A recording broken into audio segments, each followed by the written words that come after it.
I'm Capitol Television's Dave Barber from the third floor of the state capitol, Smith Hill, Providence, Rhode Island. In these segments before session each and every day, we like to grab a hold of one of the General Assembly members and see if they'll talk to us about some legislation they've been working on. And more importantly, it'll get you folks up to speed too, people that are watching the goings-on here, and keep up with some of the pertinent and germane legislation. It gives me a great deal of pleasure to welcome back a gentleman we have interviewed before, the Honorable State Representative Scott Guthrie. Representative, it's good to see you again. Nice to be here. And 2012 has taken off as a very, very busy year already, even though we're just getting started in the second month of session.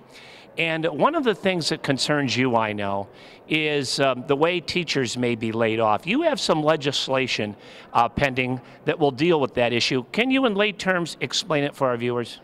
Sure. Right now, if you're laid off for certain reasons, specifically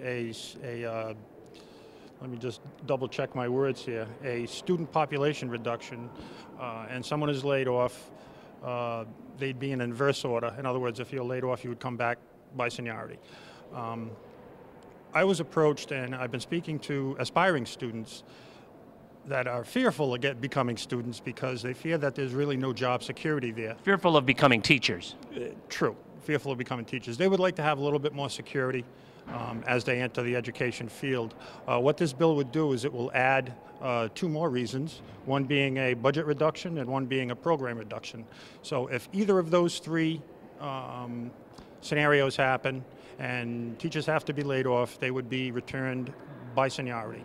And also another part of the bill would be changing the date of the teacher layoff notice from March 1st to May 15th, which will alleviate some of the anxieties that current teachers are fearing, you know, as the government starts to get harder and harder to fund education.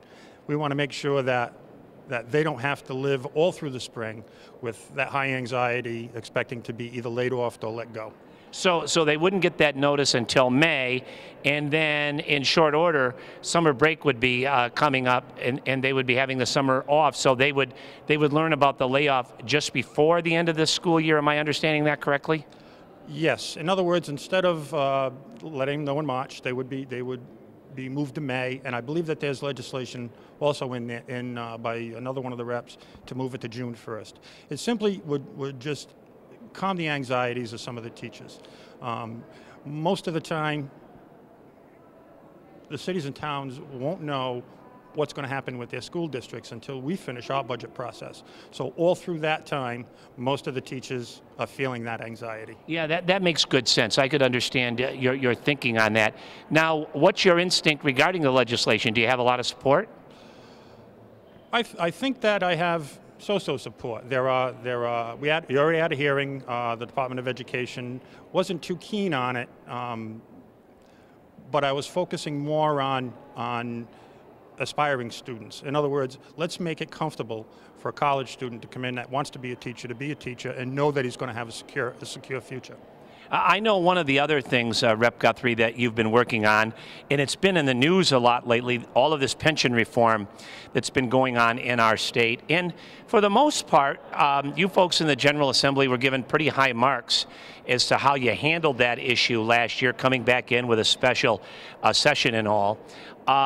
You have legislation that would require our state, and I'm not going to do as good a job as you explaining it, but essentially you want the state to have an escrow account established in the event of litigation, which almost seems certain that there will be some litigation, and the state loses in a court of law in order to compensate pensioners if indeed some of these things change as a result of lawsuits. Do a better job than I did in explaining why that's good for Rhode Island. No different than having a rainy day fund for the state. I thought a good idea would be to put money aside. We know that we're going to court.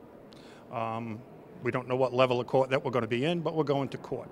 And should we lose in court, if this drags on for years and years, you, myself, and all of the taxpayers in Rhode Island are going to be on the hook for possibly billions of dollars.